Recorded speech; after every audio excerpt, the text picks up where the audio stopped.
স্বরাষ্ট্র উপদেষ্টা lieutenant general Jahangir Alam Chowdhury বলেছেন, অপারেশন ডেভিল হান্ট অভিযান রাঘব রোয়াল চুনুপুটি কেউ ছাড় পাবে না।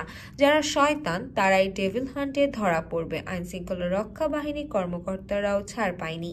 এ অভিযান যেন নির্দোষ কেউ শাস্তি না পায় সেই ব্যবস্থাও নেওয়া হয়েছে বলে জানান তিনি।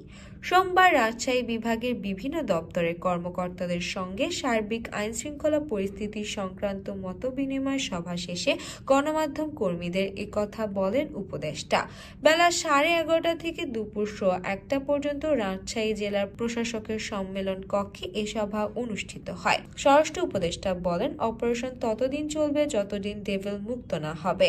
অপারেশন ডেভিল হান্টের কোনো নির্দোষ ব্যক্তি যেন শাস্তি না পায় সেজন্য সব ব্যবস্থা নেওয়া হয়েছে। এজন্য একাধিক কমিটিও রয়েছে। স্বরাষ্ট্র উপদেষ্টা বলেন, রমজানে নিত্য প্রয়োজনীয় জিনিসের দাম সহনীয় থাকবে, কারণ ছোলা খেজুর সহ সরবরাহ ভালো হচ্ছে। দেশের সারের কোনো সংকট নাই। কিছু ডিলার শয়তানি করে কৃত্রিম সংকট তৈরি করেছে, তাদের বিরুদ্ধে আইনি ব্যবস্থা নেওয়া হবে।